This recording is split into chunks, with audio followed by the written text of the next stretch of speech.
Bonjour à tous et à toutes, nous sommes ici à Focus News Gabon et c'est la deuxième édition de notre numéro décryptage. Et ce matin, au menu, trois sujets principaux. Nous allons parler du harcèlement sexuel en milieu professionnel et culturel, de ce don de médicaments à l'Institut de cancérologie d'Angandjé. Nous allons parler également du pénurie des médicaments pour les séropositifs. Et pour la question du harcèlement sexuel, Madame Menguet, tu veux bien nous décrypter cette actualité? Écoute Pierre, le problème d'agression sexuelle est un problème réel, tant sur le plan culturel que professionnel. On remarque que plusieurs femmes sont effectivement victimes d'harcèlement dans leur milieu et que souvent elles préfèrent rester dans le silence pour ne pas devenir la risée des uns et des autres ou pour plus ou moins assurer leur gagne-pain. Pourquoi gagne-pain? Parce qu'il faut relever que les femmes harcelées en milieu professionnel sont toujours des victimes de patrons, donc de supérieurs hiérarchiques. Du coup, si elles ne cèdent pas aux avances, elles se retrouvent facilement au chômage. Et quand elles décident de sortir du silence, elles sont souvent critiquées, elles sont injures et même souvent, très souvent, elles perdent leur boulot. Mais est-ce qu'elles sont obligées de citer? Oui, dans le milieu professionnel, elles ne le sont pas, mais vous comprenez très bien qu'une femme qui a plus ou moins une famille à charge, vu comment c'est la situation un peu de l'emploi d'avant, c'est pas évident de trouver notre emploi facilement. Plusieurs tombent, donc c'est quand même une facilité, il faut le dire, mais plusieurs tombent là-dedans. Maintenant, moi, ce que j'aimerais peut-être, c'est qu'on trouve le moyen de réellement défendre ces femmes-là. Voilà, c'est la question que je voulais vous poser. Oui. Que faut-il faire? Il faut trouver le moyen pour défendre ces femmes-là. Parce que même quand elles dénoncent l'harceleur, elles ne sont pas licenciées de leur poste de travail. Et sous le plan culturel, encore, c'est ce qui est un peu flagrant parce que ces artistes-là, elles décident souvent de le faire par choix.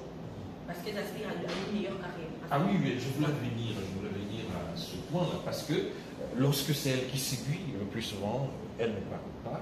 Mais quand elle n'est pas d'accord, voilà, mais ça devient un problème. Il y a des femmes qui séduisent également leur patron. Mais quand on parle pas d'harcèlement, c'est juste un moyen d'arriver à ces femmes. C'est une table, mais c'est pas de l'harcèlement. Mais et ces patrons qui sont aussi harcelés par des secrétaires, des agents. Ils ont des moyens pour arrêter cette harcèlement-là. Ils peuvent se plaindre eux-mêmes licenciés. C'est ça. En fait, il faut dire que le problème de l'harcèlement sexuel en milieu professionnel ou culturel est un problème qui a déjà trouvé, ou alors qui a trouvé ses résolutions, ses solutions dans des institutions telles que l'organisation, telle que la lutte contre les violences sexuelles, la journée internationale de harcèlement sexuel dans le monde, c'est souvent, ça se passe tous les 25 novembre. Non, mais c'est clair que ce sont des tribunes, en fait. Au Gabon, la fondation Sylvia Bongo est cette association ou cette fondation qui sert en fait ici de plateforme. Mais on constate naturellement que tous les 25 novembre, il n'y a aucune activité. Donc, mais déjà, on peut noter que dans la prévention contre les violences sexuelles et bien entendu les violences et autres dans la société au niveau du Gabon, le gouvernement a mis en place dans tous les arrondissements des postes de contrôle et même des patrouilles nocturnes pour endiguer le problème. Le problème se passe le plus souvent dans des lieux quand même un peu intimes, un bureau, une administration, c'est pas à la rue. On aura beau trouver toutes les solutions, tant que c'est le patron qui nous harcèle. C'est clair que comment on fait en sorte de cesser cela? C'est ça, moi, qui m'intrigue plus ou moins. Parce que si vous commencez à mettre, on va dire, la justice aux trousses du patron, mais il vous licencie. Et même si on reste silencieux face à ce problème-là. Mais c'est pas Madame Menguet, il y a quand même une question de dignité. Il y a une question de dignité. C'est à ce niveau, en fait, que les associations, c'est à ce niveau où les associations, si en fait l'État ici a trouvé des limites dans la résolution de ce problème, c'est à ce niveau où les associations doivent se mettre en place pour protéger les femmes qui sont victimes de ce problème. Mais moi, je veux savoir, est-ce que c'est réellement, c'est une réalité ici au Gabon? Parce qu'il y a des gens, il y a des femmes qui sont victimes de cette situation, mais personne, on n'entend pas parler.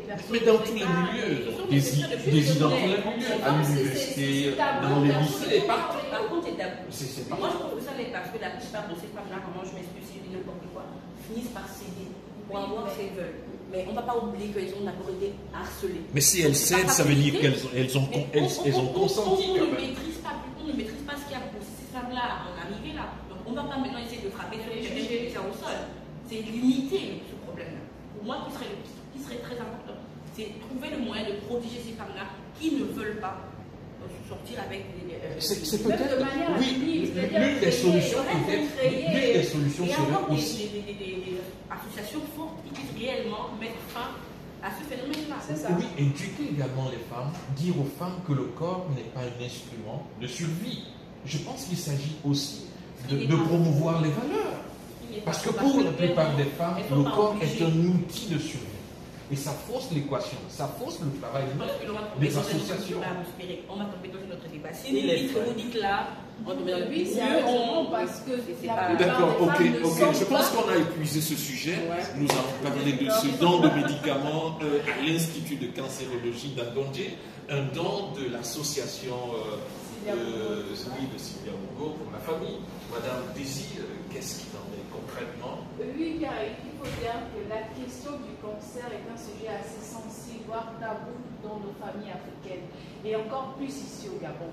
Il suffit simplement de voir le taux d'incidence, tant pour le cancer du sein, le cancer du col de l'utérus, le cancer de l'estomac, le cancer des poumons.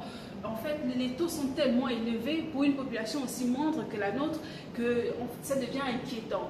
Et ce don en particulier fait par la Fondation Sylvia Bongo, je pense que, comme l'a dit le médecin, c'est une bénédiction, une bonne chose parce que l'Institut de cancérologie de Libreville était vraiment dans une position assez difficile puisque l'approvisionnement en médicaments de cancérologie, si je m'abuse.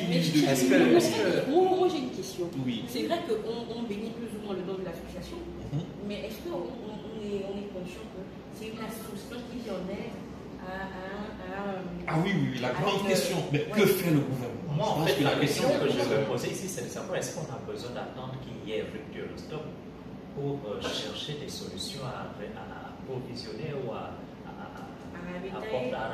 D'après ce que j'ai cru comprendre, c'est que l'apport de médicaments de l'extérieur vers le cap, c'est vraiment assez difficile.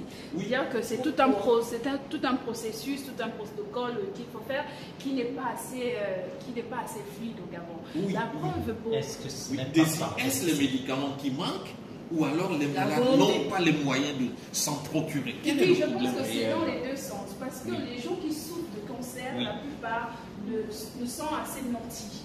Ce qui fait que pour certains, ils se disent qu'aller se faire soigner, c'est onéreux, c'est coûteux et qu'ils ne peuvent pas s'en sortir. La preuve, la semaine dernière, il y a un jeune étudiant qui est décédé d'un cancer récemment. On ne sait si c'est à cause des questions de pauvreté ou c'est juste qu'il n'y a pas eu de suivi. Mais le suivi est beaucoup quand même. Oui, quand même, parce que je pense qu'au Gabon, on n'a pas encore tous les rudiments nécessaires pour faire ce problème. Et surtout qu'au Gabon, il y a juste un seul centre qui s'occupe des cancers au Gabon et je ne sais pas le faire activement. Maintenant, il faut dire qu'avec le principe de la CNAMGS, c'est vraiment réduit à moins de beaucoup, mais il faut avoir ce moindre. Oui, parce que tout le monde n'est pas immatriculé à la CNAMGS. Et combien de structures qui distribuent? Est-ce que le nombre de structures est important au niveau du Gabon? Non, mais tu le seul service de cancérologie au Gabon n'est qu'au CHU de Rouge. Et comment font des individus qui sont à l'intérieur du pays? Voilà. C'est la mort. Doivent-ils partir de l'intérieur pour venir à l'Assemblée? Est-ce qu'il y a un centre à l'intérieur qui se charge du déficit en matière de gestion, du défaillance du système par le gouvernement ou par ses institutions?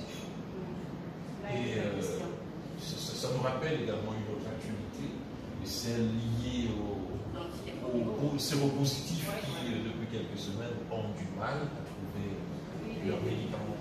Est-ce que vous avez... je pense qu'on a eu des pêches là-dessus.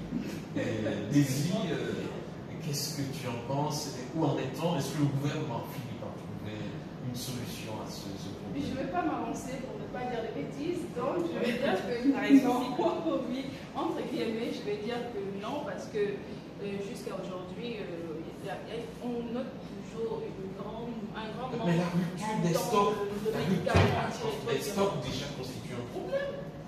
Oui, en fait, c'est là que le problème. Comment penser que dans un pays comme le Gabon, on sera en carence d'un médicament aussi important pour les populations? Après, on parle de quoi, franchement? C'est aberrant selon moi, c'est franchement aberrant. Donc on doit laisser cette personne-là mourir parce que je ne sais pas qui n'arrive pas à s'organiser. Non, mais il faut réellement qu'on trouve une solution réelle ce problème-là, parce que sinon, on va compter des morts par centaines. Ah, mais aussi peut-être, pendant qu'on parle de cette pénurie, sensibiliser aussi les jeunes à cette maladie, pour dire que pour le moment, il n'y a pas de médicaments. Donc, oui, il faut ne pas tomber malade. Il faut ne pas tomber malade. Je pense que on ne le dit pas suffisamment, mais je crois que la société en elle-même, elle n'aide pas vraiment. Elle n'aide pas parce que déjà la musique incite au sexe, les films, la télé incite au sexe, les jeunes... Bon, mais ce n'est pas le sexe qui est le problème. C'est l'irresponsabilité dans la gestion. C'est l'irresponsabilité dans la gestion de la sexualité. C'est pas le sexe. Si les parents sont démissionnaires, éduquer les enfants. Si les parents sont démissionnaires, c'est donc la faute revient aux parents. En fait, ici, si les enfants ont moins de 18 ans, la faute revient aux parents. Ceux qui doivent, ce sont eux qui ont en charge les enfants. Maintenant, lorsque les enfants sont... Vous avez dit peut-être que je suis très idéaliste, mais je trouve que la sexualité, c'est pas pour les enfants de 18 ans. Les enfants qui... Je crois qu'il y a une loi en Europe qui dit maintenant qu'à partir de 8 ans, 9 ans, 10 ans même, si vous n'êtes... vous avez le droit de... Ça ne fait pas faire de notre... Non, justement, c'est pour vous dire que la sexualité, ça ne doit pas vraiment devenir un sujet tabou. C'est quelque chose que les parents doivent parler avec leurs enfants. Éduquer, parce que sensibiliser. On éduque à la maison, mais quand ils sortent, quand ils vont à l'extérieur, c'est autre chose. Ce sont les autres maintenant qui influencent. Il faut plutôt dire qu'en fait, ici, il faut plutôt dire que c'est par là qu'il faut voir, qu'il faut examiner si l'enfant était bien éduqué ou pas lorsqu'il se retrouve. Or, l'enfant, on ne peut pas dire si un enfant est bien éduqué lorsqu'il est dans la maison familiale. En fait, ici, je dirais simplement que lorsque l'enfant, si un enfant, pour un enfant de moins de 18 ans, la responsabilité devrait revenir aux parents en ce qui concerne l'éducation. Et lorsqu'on a plus de 18 ans, l'État, en fait, parce que c'est l'État. Donc, si je comprends la racine, les parents doivent être des modèles en termes de conduite. Non, c'est subjectif. Et l'État, le rôle de l'État, c'est de veiller sur les biens et les personnes, quel que soit l'âge. Donc, l'État devrait faire un effort de veiller sur... Oui, dans ce cas, je suis d'accord. L'éducation se fait en famille, je pense que c'est très important. C'est une barrière pour certaines choses. C'est-à-dire que les musiques qui tendent vers la perversité des mœurs, on devrait les supprimer. Moi, je suis d'accord pour ça. Mais moi, je pense qu'on peut revenir dessus. Oui, on va mettre un terme à cette émission, à cette édition. Nous vous disons au revoir, bonne journée et à la prochaine demain, c'est sûr, ce sera une nouvelle émission.